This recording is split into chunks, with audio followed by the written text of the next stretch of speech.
Today on Categorical Imperatives, we have a fantastic listener topic request about the strong influence that the Roman Republic had on our form of government, our constitution, and our founders, framers, and ratifiers.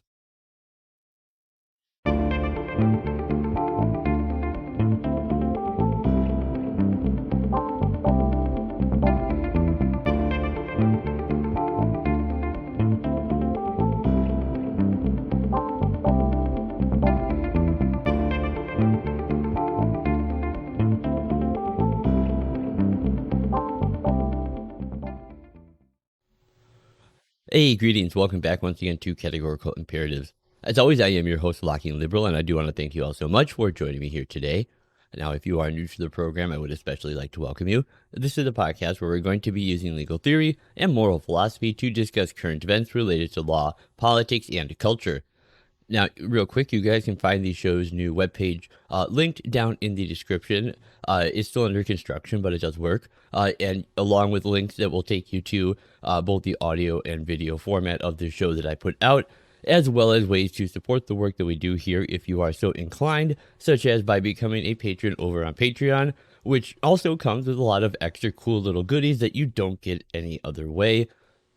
Plus, you can find links to the articles that I write on many different aspects of law and politics for organizations such as the Libertarian Institute, the 10th Amendment Center, the Mises Institute, and I even occasionally self-publish over on Substack. Now, what would you say if I told you that during his lifetime, George Washington was frequently compared with a famous Roman dictator? Furthermore, what would you say if I told you that the people making a comparison between Washington and a Roman dictator actually meant it as a great compliment? And what if I told you that this was a comparison that Washington himself did absolutely everything in his power to encourage? I'd say, come again?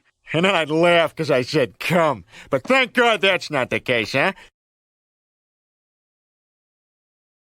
Well, actually, that fascinating anecdote is going to be one of a number of avenues that we will be exploring in this video as we lay out the massive role that the historical Roman Republic and the political philosophy of classical republicanism played on the founding of our nation. Now, as I mentioned up front, this video is actually discussing a fantastic viewer requested topic that I recently got. I really wish I could thank the person by name who sent this to me, but the email came from an unknown email address, unknown to me at least.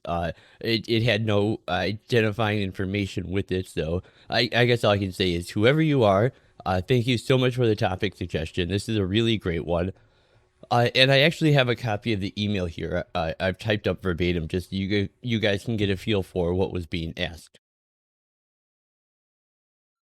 So he said, I'd like to suggest a topic for a future video. The Roman Republic was a substantial influence on the creation of the United States Constitution. Please discuss the specific insights the Founding Fathers imported from the Roman Republic. You might also discuss modern-day America's susceptibility to authoritarianism vis-a-vis the Roman Republic's failure to reform after the Second Punic War, as discussed here.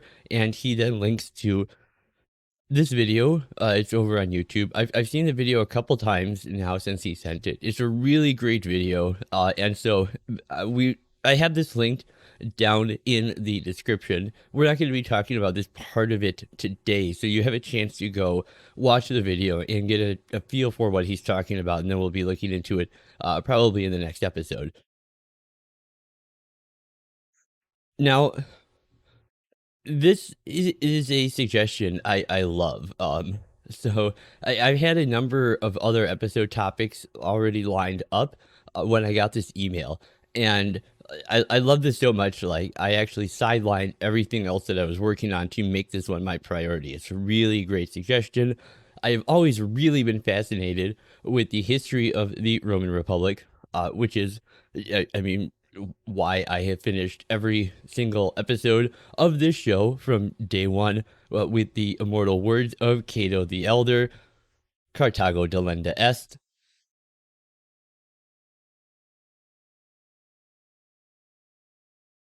Now, This will probably end up being broken down into 3 different videos. And while that may initially sound like overkill, I assure you this is actually going to be whittled down from a topic that is so vast and so interesting that it really could be its own ongoing podcast. Ancient Greco-Roman history is a massive subject to try and tackle, and even just looking at one particular aspect of it, like we're going to be doing today, which is talking about the tradition of Roman republicanism and the system of mixed government. These are topics that the historians and philosophers of Roman times wrote entire volumes on. We're talking about hundreds of people writing hundreds of volumes at thousands of pages each. And then there is also something of a rediscovery, or at least a newfound appreciation for these ancient Roman republics that occurs during the Enlightenment. And this includes the work of people such as Machiavelli, Harrington, Sidney, Rousseau, and most important for our discussion today will be Montesquieu, and especially his 1748 treatise, The Spirit of the Laws. So today I want to discuss the specific insights that the founders imported from the notable people and events and values of the Roman Republic. Then the next episode will be a focus on the influence that the Roman Republic had, specifically on the drafting of our Constitution and our system of government that it established. And then part 3, we will be directly addressing the second part of his comment, where he asked about modern day susceptibility to authoritarianism and the degree to which that can be traced back to failure to reform following the Second Punic War. So I guess first off, when talking about the historians and philosophers of ancient Rome, who are we talking about here exactly? I just want to give you an idea of a couple of the people whose works I am getting a lot of this information directly from. And these are people such as Livy, Plutarch, Tacitus, Herodotus, and Thucydides. Now, during the time of the founding, most people who received a good education got what was known as a classical education. And this was an education that put a huge focus on understanding the history of the Greek and Roman republics. And so, just to give you some idea of how entrenched these ideas were with our founders and how familiar they would have been with all of these concepts. I think a good example to start with is Alexander Hamilton. When he entered King's College, which is now known as Columbia University, in 1773, he was expected to have a mastery, and this is to just get into the school, to have a mastery of Greek and Latin grammar, to be able to read orations from Cicero and from Virgil's Aeneid in the original Latin, and to be able to translate the first 10 chapters of the Gospel of John from Greek into Latin. Now, when James Madison applied to the College of New Jersey, which is now Princeton, he had to already have read and been familiar with Virgil, Horace, Justinian, Caesar, Tacitus, Lucretius, Phradius, Herodotus, Thucydides, and Plato. And many other key figures in the American founding receive a very similar education to these that are really heavily revolve around the ancient Greek and Roman classics. So this typical education, which I think I mentioned was called a classical education, generally begin at the age of 8. Students who went to school were required to learn Latin and Greek grammar and to be able to read the Roman historians such as Tacitus and Livy, as well as the Greek historians Herodotus and Thucydides, and to be able to translate the Latin poetry of people such as Virgil and Horace. Now, several of our founders, including John Adams and John Hancock, attended Harvard. The sole academic requirement for admission to Harvard University in the 1640s was as follows, quote, when any scholar is able to read Tully, Cicero, or any such like classical Latin author extempore, and make and speak Latin in verse, pros suo marte, which means by his own power, and decline perfectly the paradigms and nouns and verbs in the Greek tongue, then may he be admitted into the college, nor shall any claim of admission before such qualifications. But what about those who were not college graduates? People such as George Washington. How influenced were they by the classical education? Well, in Washington's case, he had very little formal education, actually, but he did admire the classical thinkers greatly. He also insisted on a classical education for his stepson, and even for the most basic schooling, classical influences were pervasive in the schoolroom, but it really didn't stop there.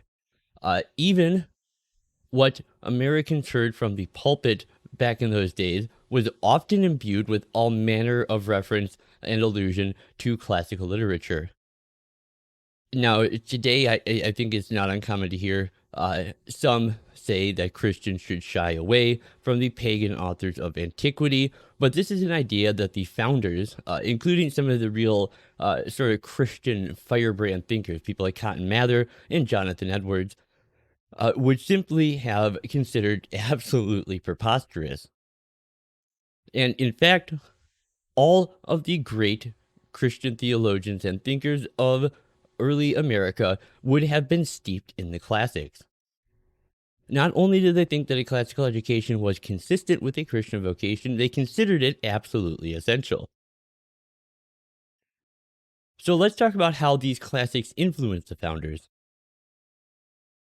If the founders were steeped in classical thought, how did it affect the way that they thought about the founding of our new nation?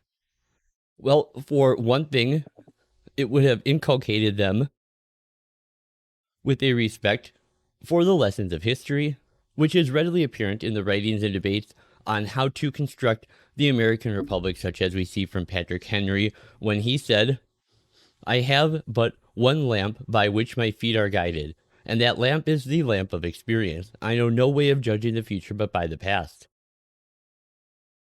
So they really combine sort of the annals of the ancients, for example, of what worked well in government and what did not. They knew well before the philosopher George Santayana was born to say it that those who do not remember the past are condemned to repeat it. In fact, simply turning to the records kept in the Philadelphia Convention of 1787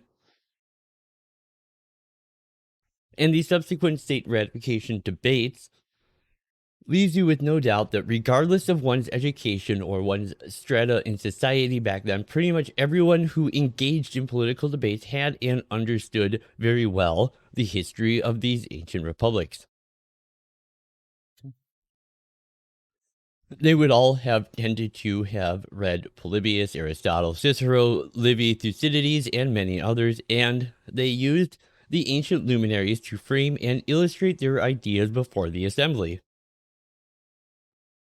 Now, in these heated yet fairly erudite debates, along with things such as the Federalist Papers, which fairly pullulate both with subtle classical allusions with which Madison, Hamilton, and Jay assumed their readers to be rather familiar with, but also to direct references to some of the ancient Greek leagues, such as the Amphionic League, the Achaean League, the Aetolian League, the Lycian League, and many others that were formed by ancient Greece in order to achieve political and physical security. So let's talk a bit about what classical republicanism is then. Now, classical republicanism developed in the Renaissance and was inspired by the governmental forms of writing of classical antiquity, especially the writers such as Aristotle, Polybius, and Cicero. And classical republicanism is built around a few basic concepts. The really key ones to understand are civil society, civic virtue, and mixed government. Now, next, I think we need to talk about and understand what liberty meant to the founders. Because the fact is that liberty had many different meanings over the course of history. However, from the period we're talking about here, from the Renaissance to the Enlightenment, it commonly appeared as an element in the intellectual tradition that scholars would refer to as classical republicanism. And it really flourished mostly throughout Europe between the 16th and 18th centuries. Some of its most notable exponents were people such as Machiavelli, who, just for the record, is absolutely one of the most unjustly demonized individuals in all of Western history. Also, people such as Algernon Sidney, James Harrington, and Jean-Jacques Rousseau, who is unjustly well respected despite being one of history's greatest monsters.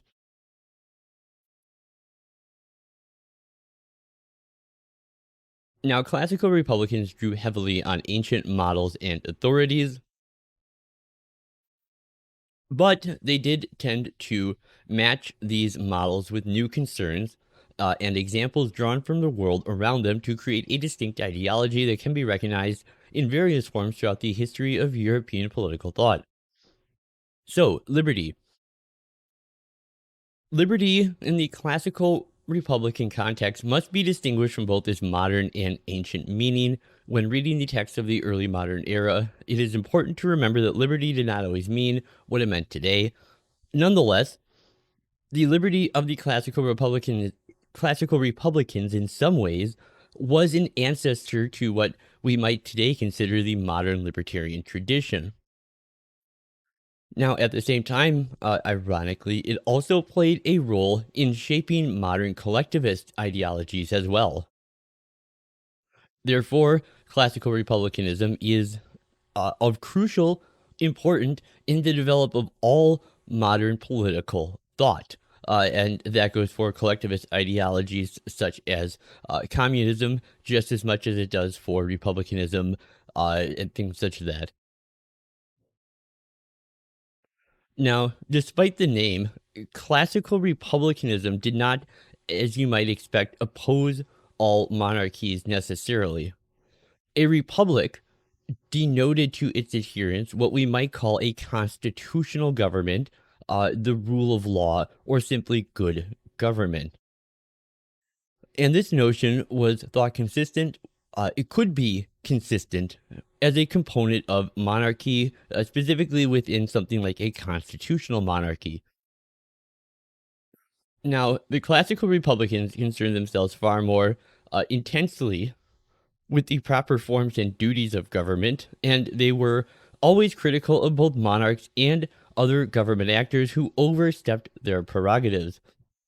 And this concern for limited government is a feature that classical Republicans share with the later classical liberal tradition, and then even today with modern libertarians.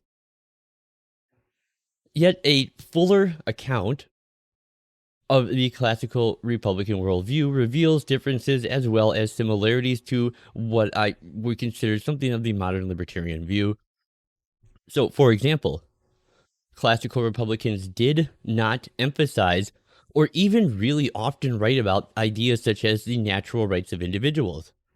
Yet they overwhelmingly agreed that good government was exceedingly fragile and that the vicissitudes of history could sweep it away for no foreseeable reason. Classical Republicans often invoke the medieval image of the Wheel of Fortune to describe capricious historical change, and moreover, they reinvigorated the study of history that came with the Renaissance, and this convinced them that polities often suffered both good and bad turns of fortune. For example, Machiavelli's most famous piece, The Prince, was written to address the proper rule of a state whose republic had been overthrown, and in which the key question was how to best save what could be preserved. No classical Republican would view the collapse of a republic as surprising. For them, republics tended to do just that. All right, next I want to move on to talking about a particular figure in the Roman Republic of great importance, Cato the Younger. Now, to get an understanding of why he was so important, consider this, that during the terrible winter of 1776 in Valley Forge, when the Continental Army was faced with something of a triple threat of exposure, starvation, and rampant disease, to boost morale, Washington himself personally arranged a performance of Joseph Addison's famous play about Cato to raise morale, because he knew everybody from the soldiers to the militias to the officers would have known about the historical Cato that are found in the works of historians such as Plutarch and Livy. So just who was Cato the Younger?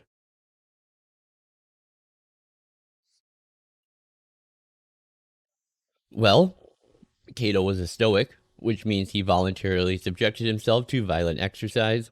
He learned to endure cold and rain with a minimum of clothes, ate only what was absolutely necessary, drank the very cheapest wine, and as the first triumvirate began to seize control from the Roman Republic, Cato took on what he really considered tyranny itself in the form of Julius Caesar. And after commanding the troops at the port of Dyrrhachium, when it became clear that Caesar was going to win the civil war and that there was no chance that the Roman Republic would possibly survive, uh, in Utica, Cato did not. There we go. In Utica, Cato did not participate in the battle and was unwilling to live in a world led by Caesar and refused even implicitly to grant Caesar the power to pardon him, and thus he committed suicide in April of 46 BC. Now, that night, Cato sat and read Plato's Phaedo. He then called for his sword to be brought to him.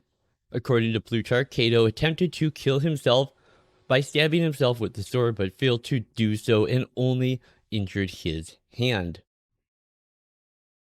Now, Plutarch wrote, Cato did not immediately die of the wound, but, struggling, fell off the bed, and throwing down a little mathematical table that stood by, made such a noise that the servants hearing it cried out, and immediately his son and all his friends came into the chamber, where, seeing him lie, weltering in his own blood, a great part of his bowels out of his body, but himself still alive and able to look at them, they all stood in horror.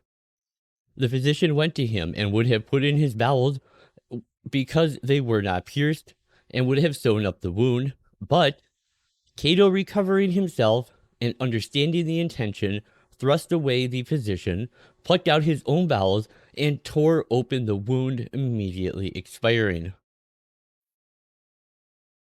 Now, Plutarch would write that on hearing of his death in Utica, Caesar commented that Cato, I grudge you your death as you would have grudged me the preservation of your life. So, for Cato, suffering and even dying for liberty was better than living in tyranny. This obvious correlation between Cato and the sick, starving, freezing soldiers suffering at Valley Forge, suffering specifically for liberty in the avoidance of living in tyranny, is a topic that would have greatly resonated with every single man there.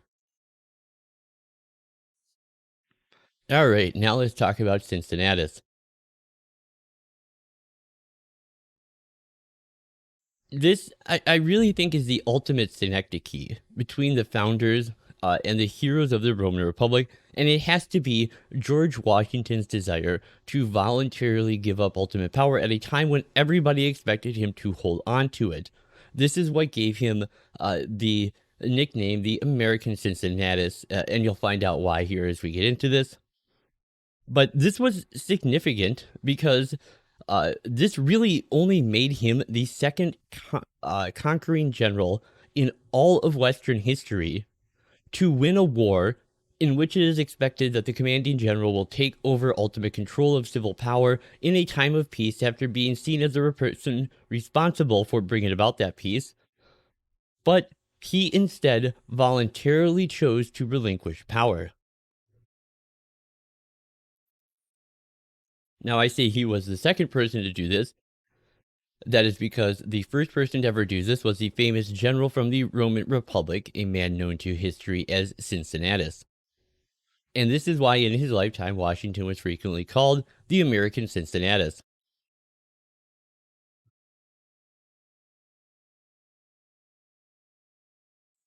Now, if you think that these two statues look alike, that's because the one on the left is an old statue of Cincinnatus resigning his commission and handing back the fasci, which was a symbol of military dictatorship power, to the Senate. The one on the right is George Washington deliberately posed as an American Cincinnatus, resigning his commission to the Continental Congress. Now, the Federalist Society has made a fantastic video about the relationship between Cincinnatus and Washington, so I thought it would be fun to watch that together.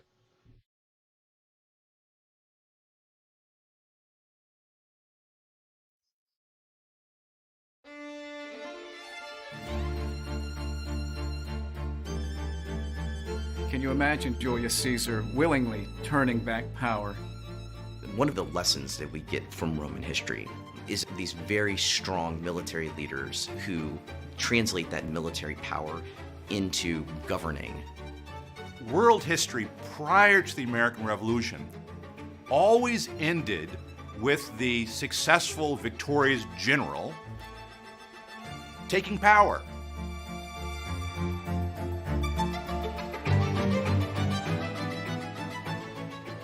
I suppose we all have heard, either in high school or somewhere, that the founders had an absolute horror of executive power, having dealt with this tyrant, George III, during the Revolutionary period.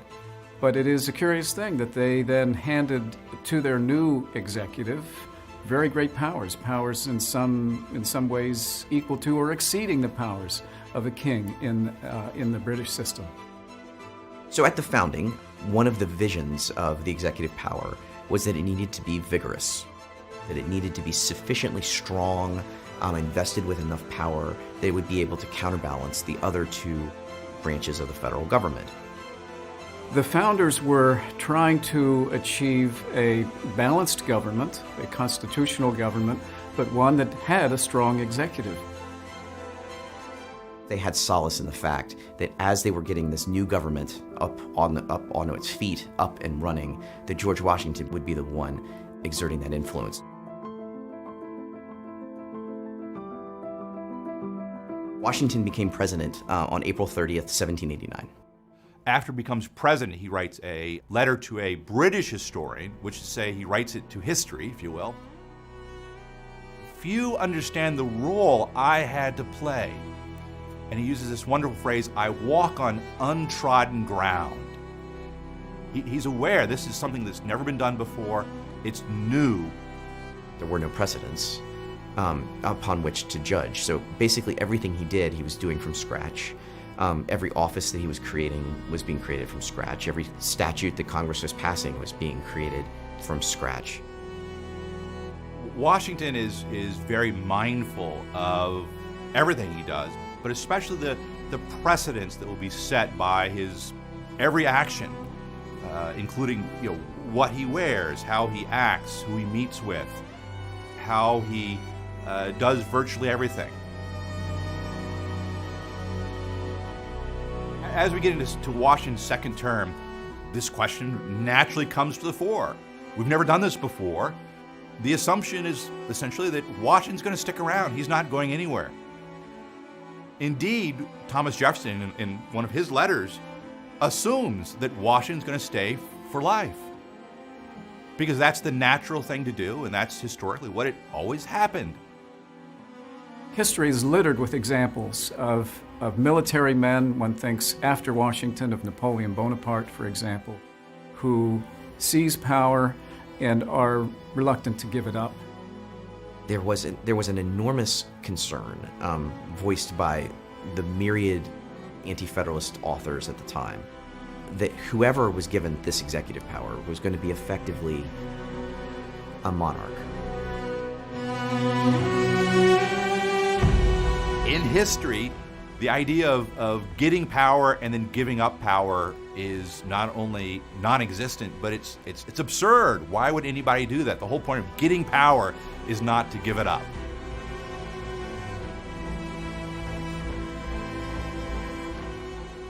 Cincinnatus was a patrician, one of those fathers of Rome, Republican Rome. He had held the consulship. And then he had retired to his farm, his little 4 acres of land, and his plow, until 458 BC.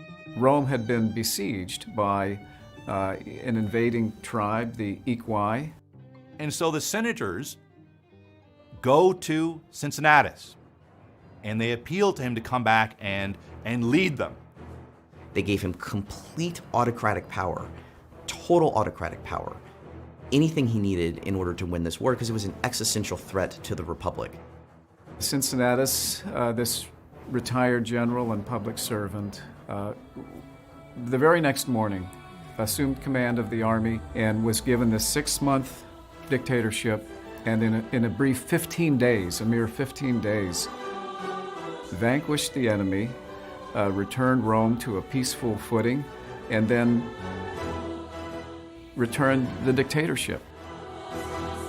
He could have legally stayed on for 6 months and enjoyed all the perquisites of virtually absolute power. But he didn't do that.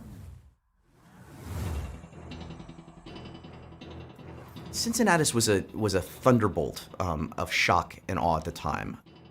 This story, really becomes a legend, this a mythical hero of Rome, which of course is a great example of kind of Roman virtue, the virtue of the Roman, the citizen of Rome, who serves the Republic, who does what is necessary for the Republic, but then does not become a dictator in the sense that we understand the term, which is keeping power, holding power, and maintaining power forever. He uses it, but he gives it back.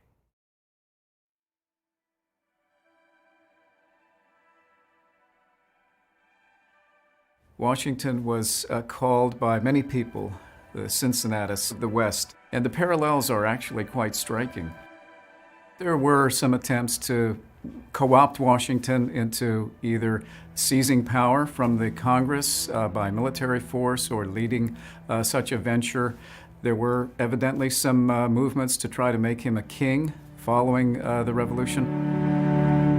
Washington was adamant and, in fact, furious that anyone would try to foist such a plan on him or on the colonies and then the new nation, and said in the strongest terms that this was an anathema to everything that the Revolution was about. At the end of the war, Washington is going to go to the Congress, which at the time is meeting in Annapolis, and he's going to resign his commission. It's actually an important ceremony. He literally goes there and gives them his sword. His first great resignation. And so when the King of England, King George, was told about Washington's plans to resign his commission and return to his farm in Mount Vernon, King George said, if he does that, he will truly be the greatest man on earth.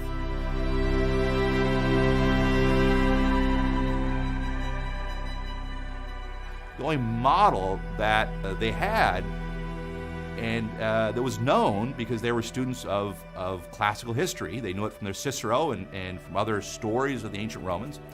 The only model they had was this model of this Cincinnatus figure, who seemed so mythical and impossible that you couldn't even believe it. Someone who would come from the farm, take power, save the republic, give it up. And so Washington takes on this sense of the legend. He's the Cincinnatus figure. He's the American Cincinnatus that understands the role of power, the importance of power, especially in foreign affairs and military affairs. But Washington also understands that a republic requires the giving up of power. Washington, I think, had never really intended to serve as long as he did. He wanted desperately to get back to Mount Vernon and, like Cincinnatus, to retire to his plow. Instead of going to Congress and deciding to resign or to decline a third term in person, he goes straight to the American people. When he writes this address, it leads with, "To the people of the United States, my fellow citizens." It was a marvelous moment in the history not only of the United States, but of free government around the world. A peaceful transition of power in a regime of representation where the people elect their representatives. It was an unusual thing, and perhaps it's still an unusual thing today.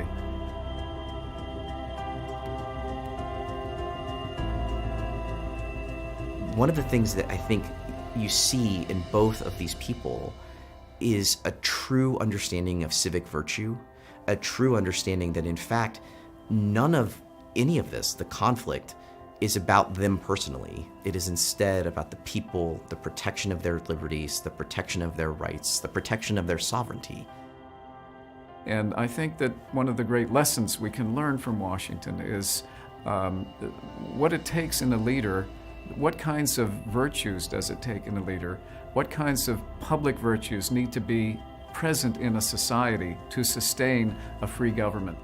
It's a fragile thing, democracy, a republican form of government. It's a fragile thing.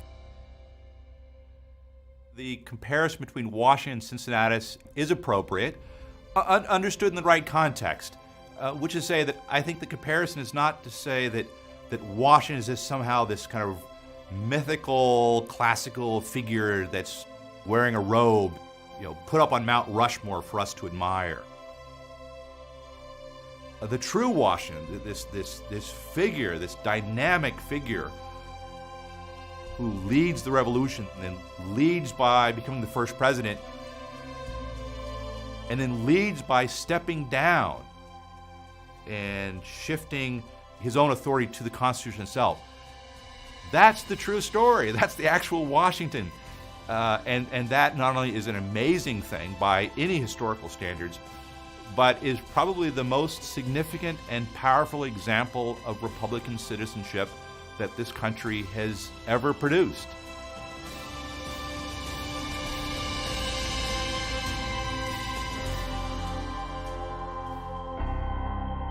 Your fame thus spread to distant lands, may envy's fiercest blasts endure.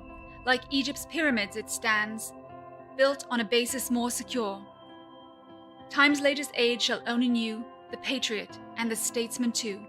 Now hurrying from the busy scene where thy Potomac's waters flow, may thou enjoy thy royal reign and every earthly blessing know. Thus he whom Rome's proud legions swayed, returned and sought his sylvan shade.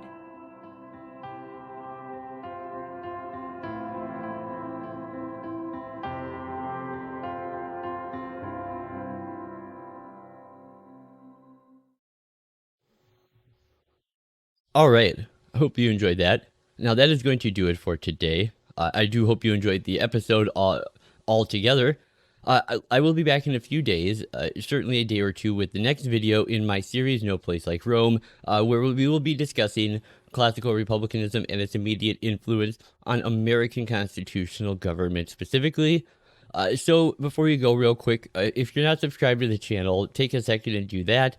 If you like the video, click that little thumbsy uppy button. If you dislike the video, click the thumbsy downy button thing, leave a comment. I always love hearing what you guys have to think about these episodes. And yeah, I guess all this left to say, like usual, is Delenda es Carthago.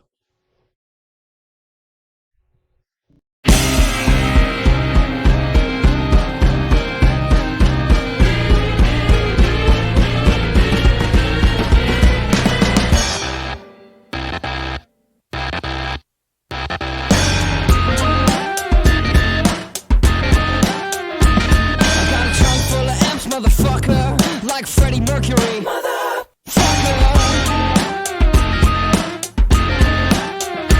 I got a trunk full of amps, motherfucker. I got a trunk full of amps, motherfucker.